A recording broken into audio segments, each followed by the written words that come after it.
Hi friends, ನಾನು ನಿಮ್ಮ AJ. ನಾನು ಶಿವಮೊಗ್ಗ ಹೋಗಿದ್ದೆ. ಹಾಗೆ ತಿರ್ಗಾಡ್ಕೊಂಡು ಬರೋಣ ಅಂತ ಫ್ಯಾಮ್ಲಿ ಜೊತೆಗೆ ಗಾಂಧಿ ಬಜಾರ್ಗೆ ಹೋದೆ. ಈ ಹಬ್ಬದ ಪ್ರಯುಕ್ತ ಕಂಪ್ಲೀಟಾಗಿ ಎಲ್ಲ ಕಡೆ ಬಟ್ಟೆ ಅಂಗಡಿಗಳು ಹಾಕಿದ್ದಾರೆ. ಅದರಲ್ಲೂ ಒಂದು ಜಾಗಕ್ಕೆ ಹೋದ್ವಿ, ತುಂಬಾ ಚೆನ್ನಾಗಿತ್ತು. ಎಲ್ಲ ಕಡೆ ಎಲ್ಲಿ ನೋಡಿದ್ರು ಬಟ್ಟೆ ಅಂಗಡಿಗಳು, ಯಾರೂ ಜಾಗನೇ ಬಿಡ್ತಾ ಇರಲಿಲ್ಲ. ಸಿಕ್ಕಾಪಟ್ಟೆ ಕ್ರೌಡ್ ಇದೆ.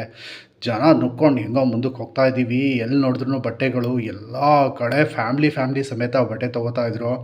ಅಯ್ಯಯ್ಯಪ್ಪ, ನೋಡೋಕ್ಕೆ ಎಷ್ಟು ಖುಷಿ ಆಗ್ತಾಯಿತ್ತು ಅಂತ ಹೇಳಿದ್ರೆ, ಎಲ್ಲಿ ನೋಡಿದ್ರು ಚಿಕ್ಕವ್ರದ್ದು ದೊಡ್ಡವ್ರದ್ದು ಎಲ್ಲ ಥರ ಬಟ್ಟೆಗಳು, ಜರ್ಕಿನಿಂದ ಪ್ಯಾಂಟು ಶರ್ಟು ನಿಮಗೆ ವೆರಿ ಚೀಪ್ ಆ್ಯಂಡ್ ಬೆಸ್ಟಾಗಿ ಸಿಗ್ತಾಯಿತ್ತು. ಗಾಂಧಿ ಬಜಾರ್ ಅಂತ ಒಂದು ಏರಿಯಾ ಇದು. ತುಂಬಾ ಚೆನ್ನಾಗಿದೆ ಗುರು. ಯಪ್ಪ, ನೀವೇನಾದರೂ ಹೋದ್ರಿ ಇವಾಗ ಅಂದರೆ ಹಬ್ಬದ ಪ್ರಯುಕ್ತ ಸಿಕ್ಕಾಪಟ್ಟೆ ಬಟ್ಟೆಗಳು ಸಿಗ್ತವೆ ನಿಮಗೆ. ಒಂದೇ ಒಂದು ಏರಿಯಾದಲ್ಲಿ ಸಿಕ್ಕಾಪಟ್ಟೆ ಅಂಗಡಿಗಳು ಕಾಣುತ್ತೆ ಗುರು. ಒಂದು ಸಾರಿ ಹೋಗಿ ವಿಸಿಟ್ ಮಾಡಿ ಹಬ್ಬ ಮುಗಿಯೋದ್ರೊಳಗಡೆ.